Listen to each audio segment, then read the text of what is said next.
शेतकऱ्यांची कर्जमाफी करण्याचा आमचा संकल्प आहे, कारण शेतकऱ्यांना आम्ही ऑलरेडी मोफत वीज दिलेली आहे, पण शेतकऱ्यांची कर्जमाफी आम्ही करतो आहोत आणि त्यासोबत आम्ही भावांतर योजना आणतो आहोत.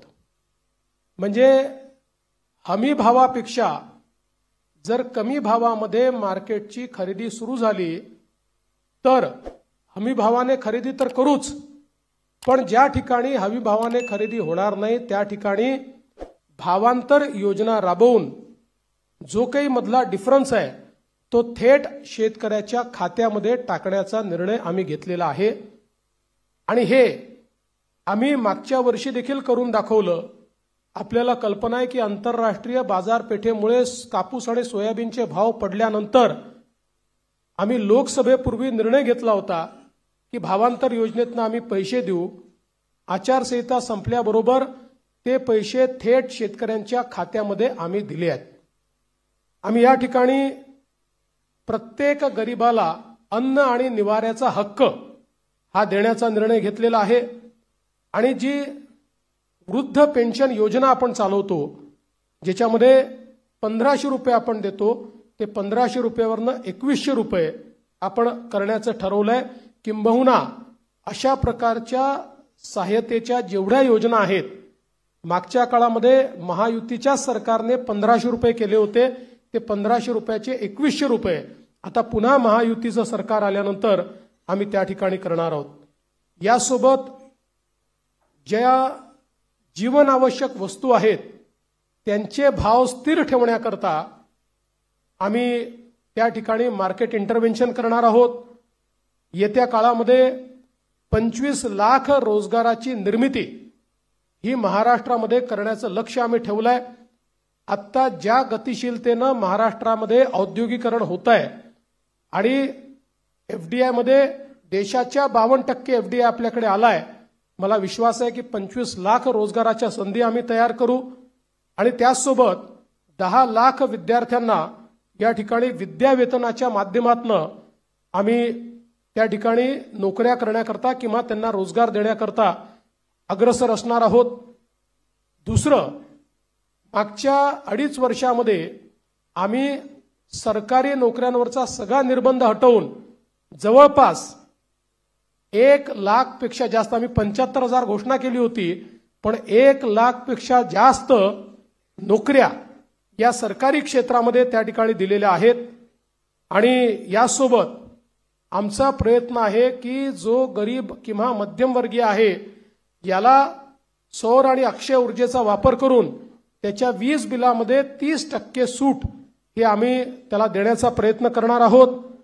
त्यासोबत सरकार स्थापनेच्या 100 दिवसामध्ये विजन महाराष्ट्र 2029 अशा प्रकारचं एक विजन डॉक्युमेंट हे आम्ही तयार करू.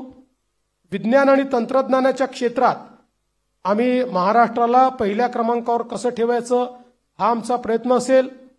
मेक इन महाराष्ट्राचं जे धोरण आहे ते अधिक प्रभावीपणे राबवून याला मोस्ट प्रेफर्ड डेस्टिनेशन अशा प्रकारची परिस्थिती आम्ही तयार करू.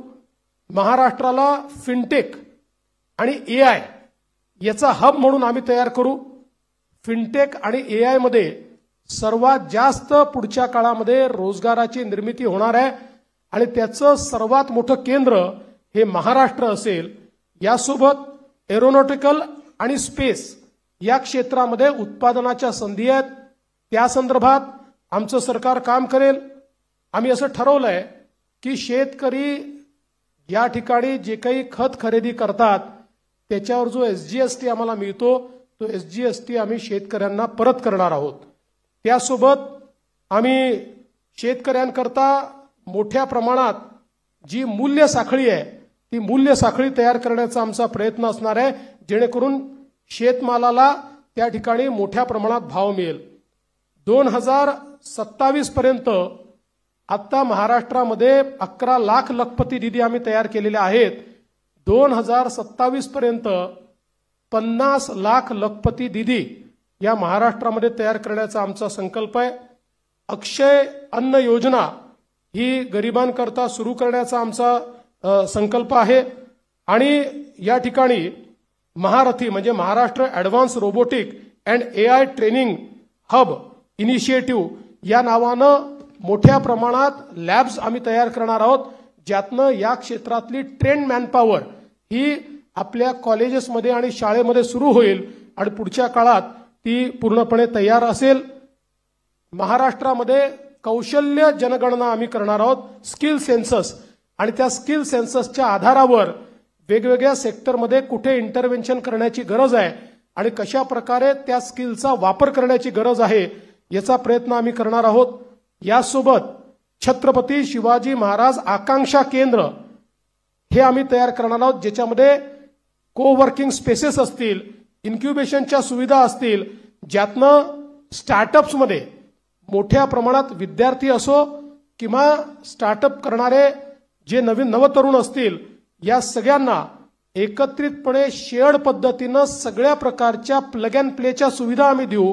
त्यांना इन्व्हेस्टमेंट न करता आपला व्यवसाय हा त्या ठिकाणी सुरू करता येईल. उद्योजकांना देखील नवीन उद्योजक तयार करण्याकरता 15 लाखापर्यंत बिनव्याजी कर्ज हे देण्याचा आमचा प्रयत्न आहे. आमचे जे विविध महामंडळ आम्ही तयार केलेले आहेत विविध घटकांकरता, त्यांना हे बिनव्याजी कर्ज 15 लाखापर्यंत देण्याचा आमचा निर्णय. यासोबत ओबीसी असतील, ईबीसी असतील, ईडब्ल्यू असतील, एनटी असतील, VJNT असतील आणि अर्थातच SC आणि ST असतील, या सगळ्यांना शिक्षण शुल्क आणि परीक्षा शुल्काची प्रतिपूर्ती करायची हा निर्णय देखील या ठिकाणी आम्ही घेतलेला आहे.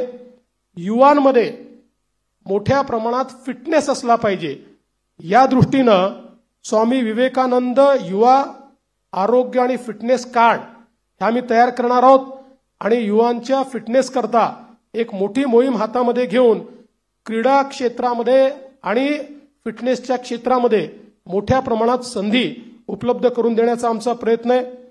गडकिल्ल्यांच्या विकासाकरता प्राधिकरण हे तयार करण्याचा आमचा मानस आहे. मागच्या काळात काही गडकिल्ल्यांकरता आपण केला, पण सर्व गडकिल्ल्यांचं संवर्धन करणारं एक प्राधिकरण हे या ठिकाणी आम्ही तयार करणार आहोत. आणि ज्येष्ठ नागरिकांना प्राधान्य देण्याच्या दृष्टीनं एक ज्येष्ठ नागरिकांसाठी विविध सेवा देणारं धोरण, आज आपल्याकडे आपण अनेक सेवा देतो, पण त्या सगळ्या ज्या सेवा आहेत या सेवांचं एक एकत्रित धोरण हे तयार करण्याचा आमचा प्रयत्न आहे. एकूणच जर आपण विचार केला तर प्रधानमंत्री महोदयांनी आपल्याला जो काही संदेश या ठिकाणी दिलाय की गरीब, शेतकरी, महिला आणि युवा हे जे 4 घटक आहेत जे विकसित भारत तयार करणार आहेत, या 4 घटकांना समोर ठेवून आणि त्यांच्यासोबत सिनियर सिटीजन्सला सोबत ठेवून सर्व जाती धर्माचे लोक हे या ठिकाणी आमच्या योजनांमुळे लाभान्वित होतील, अशा प्रकारचं एक संकल्पपत्र